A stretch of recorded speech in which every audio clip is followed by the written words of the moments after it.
other research interests include media accessibility, machine translation, literary translation, and crisis communication. So I'm particularly pleased to welcome Alicia because she's also a graduate of this university, having completed her MPhil in Translation Studies in 2019. Thank you very much. Yeah, I'm very happy to be back in Dublin. It's very strange to be on this side. Like I remember being a student sitting there, so it's a bit nerve-wracking, but okay.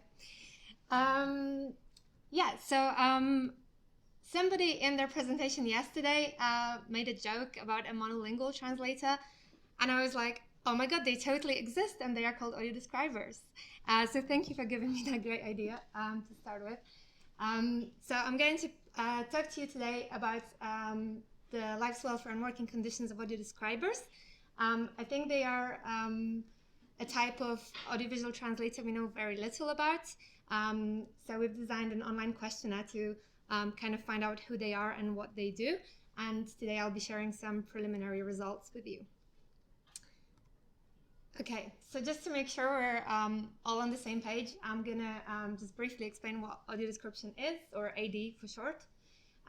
So first and foremost, it's a media accessibility service that aims to make visual information accessible to people with a visual impairment.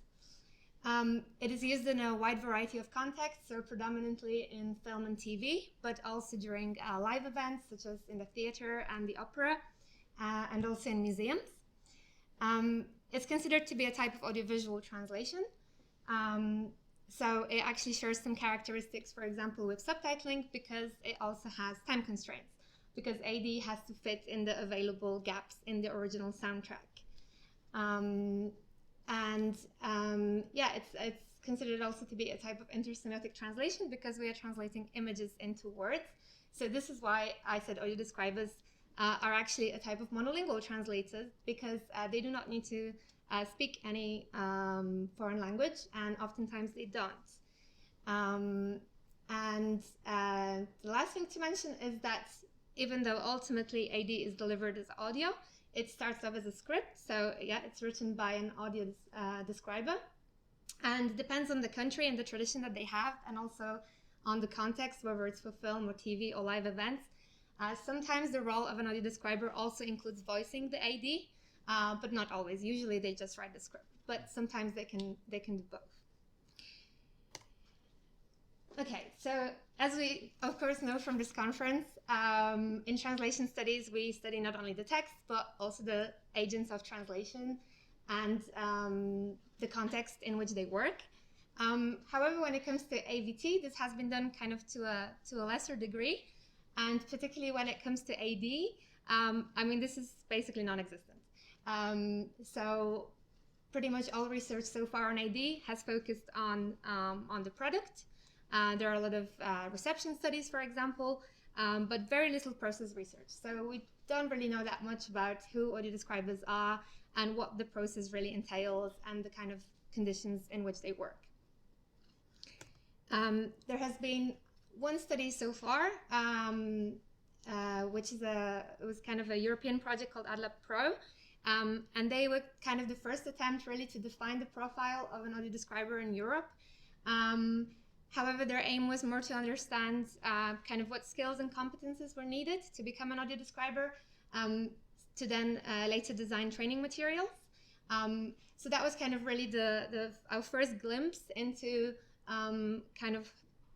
who audio describers are, but this is the only study really that's been done so far.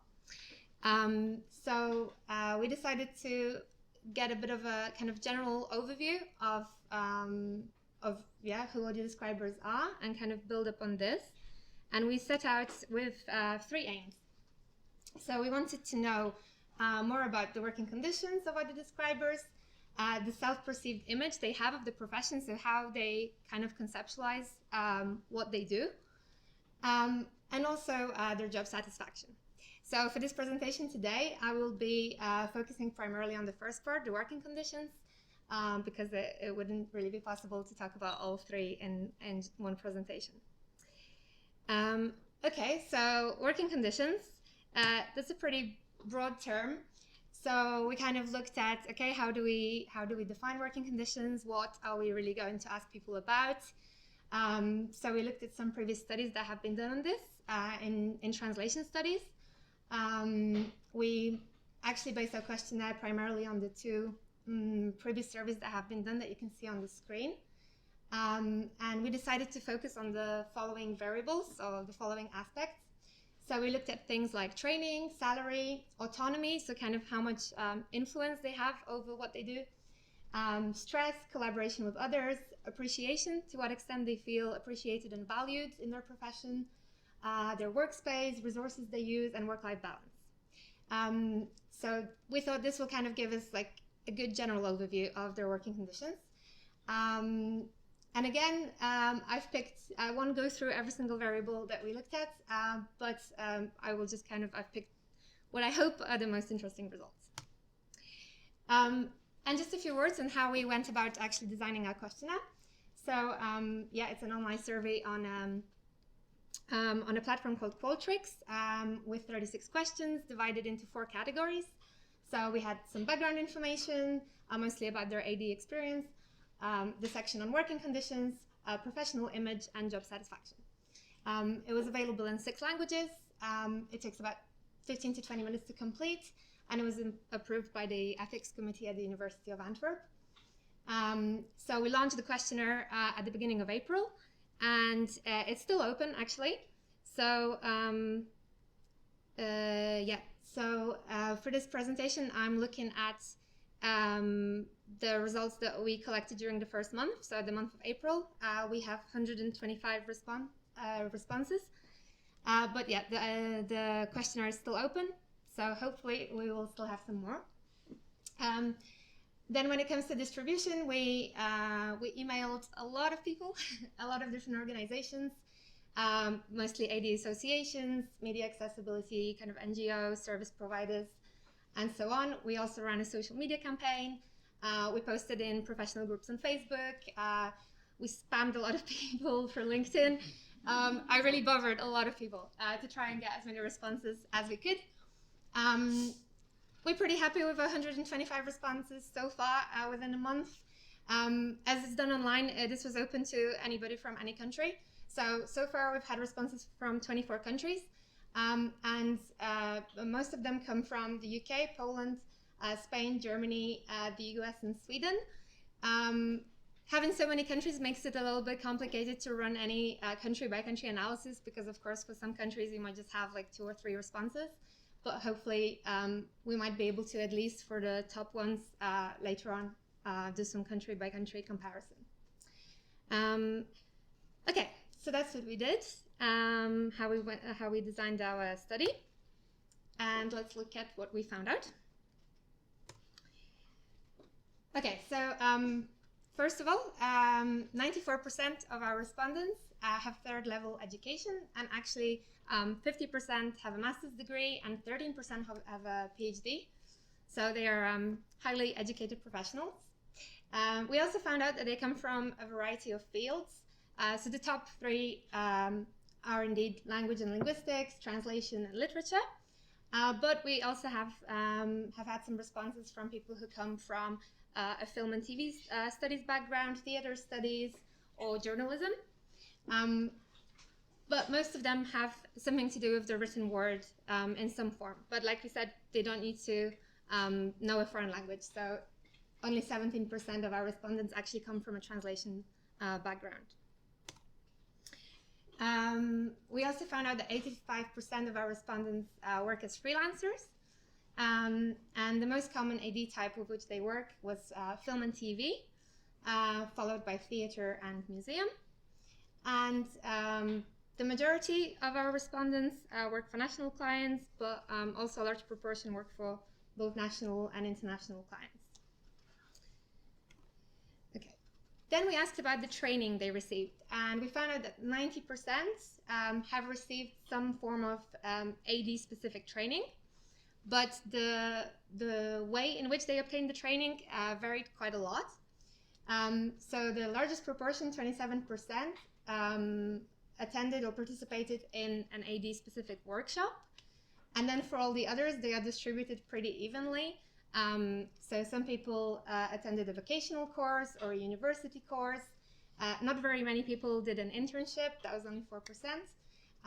But then the other options were in-house training, one-to-one instruction, or an online course.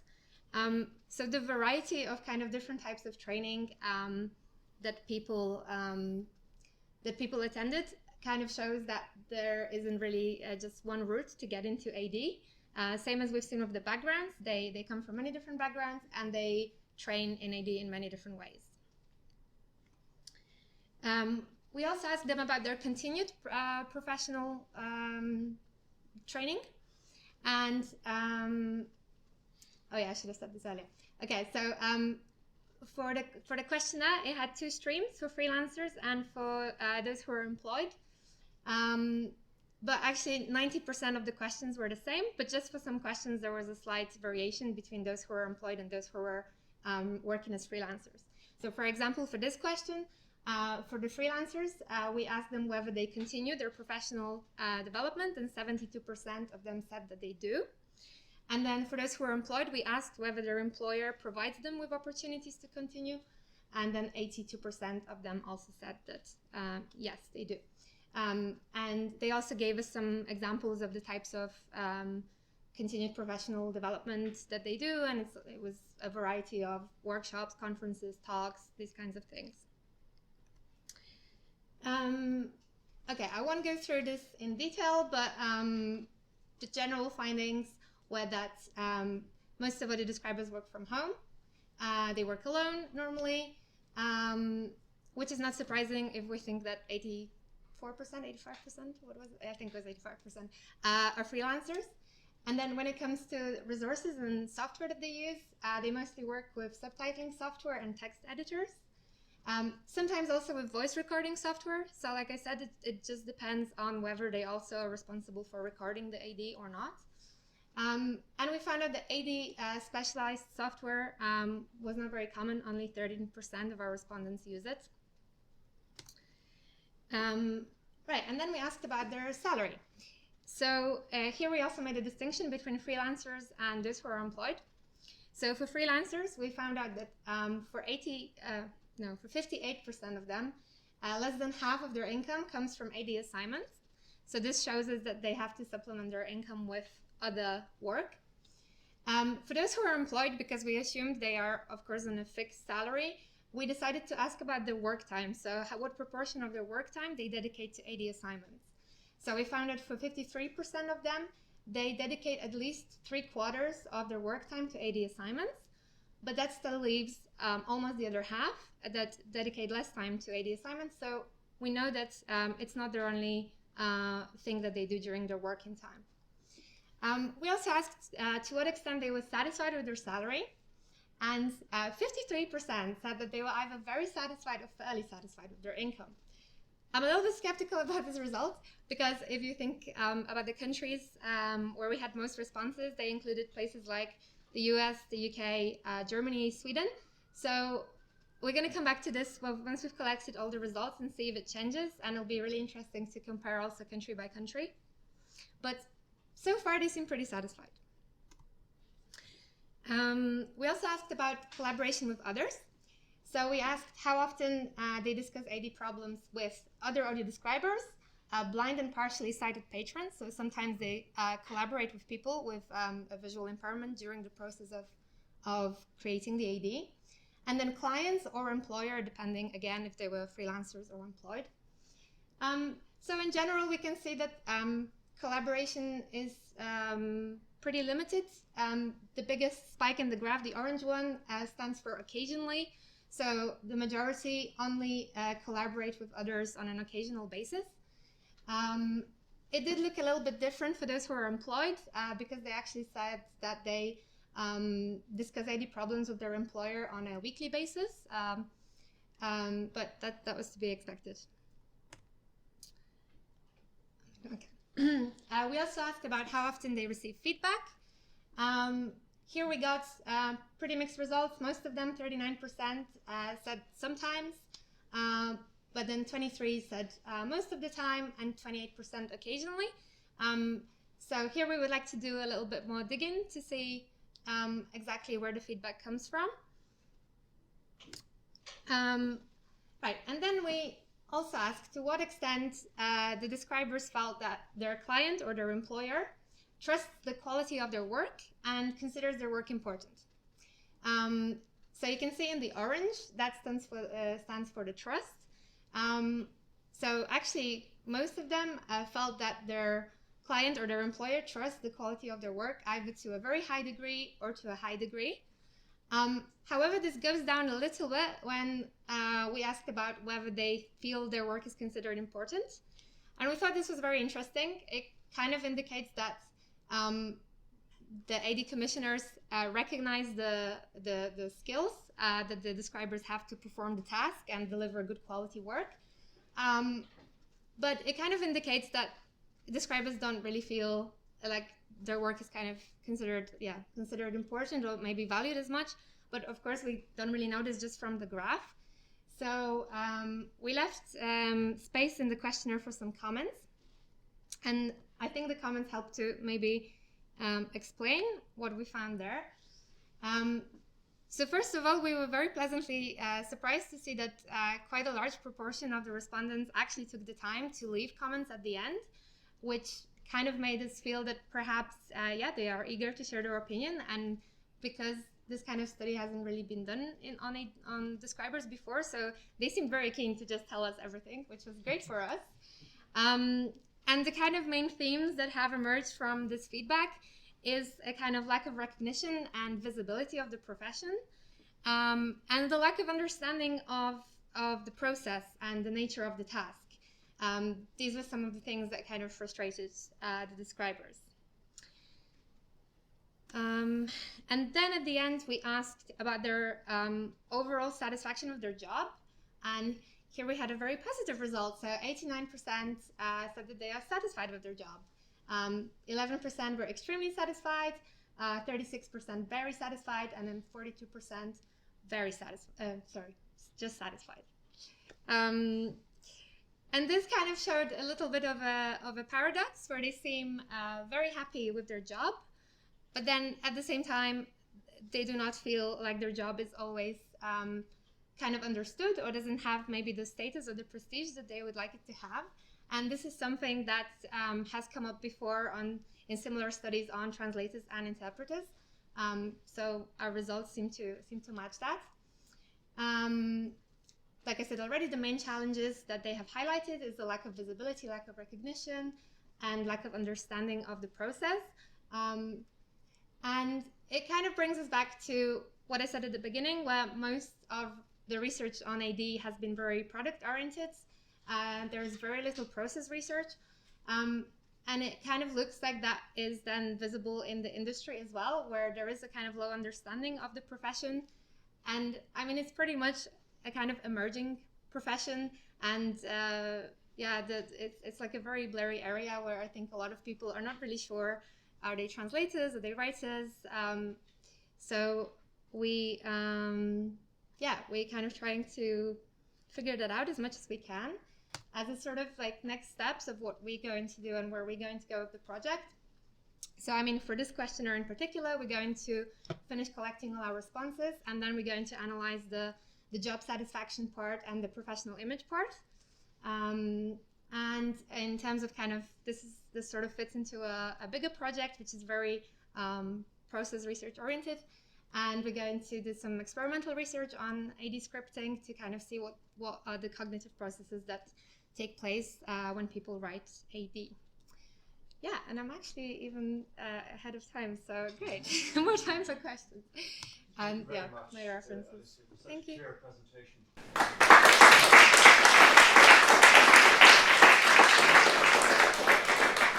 Now, does anyone have a question after that? Yes.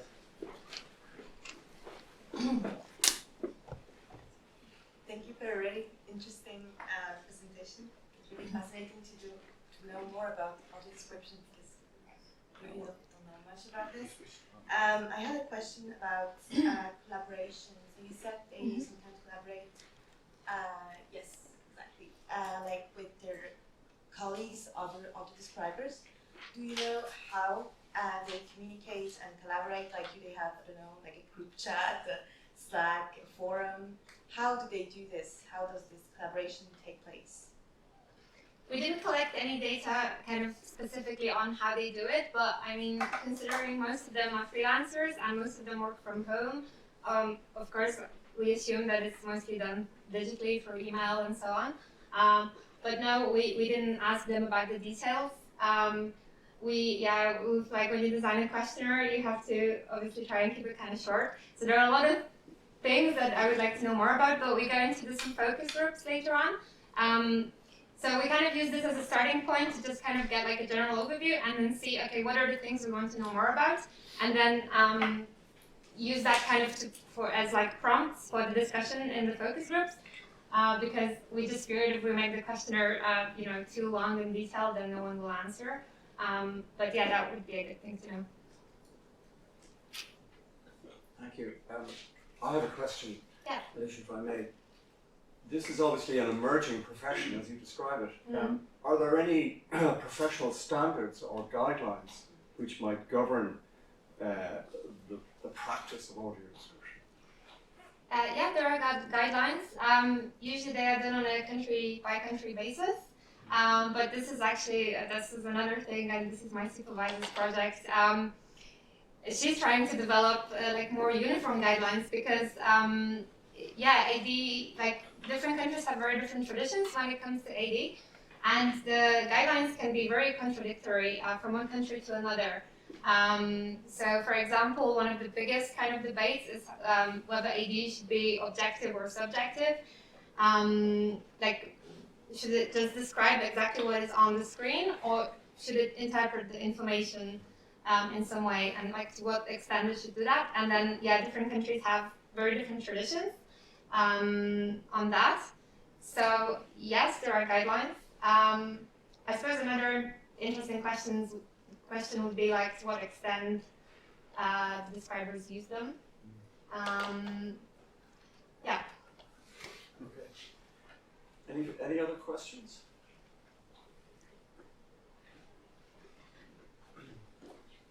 Thank you. You seem to have assumed in the way you designed the questionnaire that the main fault line is between freelancers and people who are in employment. Is that something that you find is borne out beyond the obvious formal questions that simply don't apply to one group or the other, but in terms of, say, use of resources, job satisfaction, many of the other factors, is that the line that can be drawn clearly between the two groups in AD? Or do you think over the course of the study that some other fault line will emerge that is more important? Okay, I think I understood the question, but if my answer doesn't, then you can just ask again. For some questions we did try to analyze them on the basis of whether they are freelancers or employed, but because not many of them are employed, it was only about 20 respondents, so it's really hard to draw any conclusions from that. But we would like to also analyze it on a country-by-country basis, rather than just whether they are employed or freelance. Again, it just depends on the numbers that you get. Also, there are actually not that many audio describers in general. I was really surprised to find this out. For example, in Belgium, there are a total of 16 audio describers in the whole country. So to do any country-by-country analysis is very difficult for it to be statistically significant in any way. But yeah, these are the kind of two things we looked at, was whether they're freelance or employed, and the country in which they live. We could also look at the type of AD they work with. Whether it's film or TV, they might have quite different working conditions than those who work for the theater and the opera. Does that answer your question? Any further questions? Yes. Thank you. Alicia, thank you. I really found that fascinating. It's made me. We were talking last night about it, so it has cemented some of the things that you said. But I just wondered whether you're going to. So the question of job satisfaction. Are you going to hold that up against other translatorial professions to see how one area of translation fares against another, because job satisfaction is sort of, what's it relevant to? So how are you going to compare it against anything? Or is it just going to be the sort of personal feeling? You mean whether we're going to compare it to other types of translators? That's a good idea. I haven't thought about that yet. Because they might actually be the happiest of the whole lot. Yeah,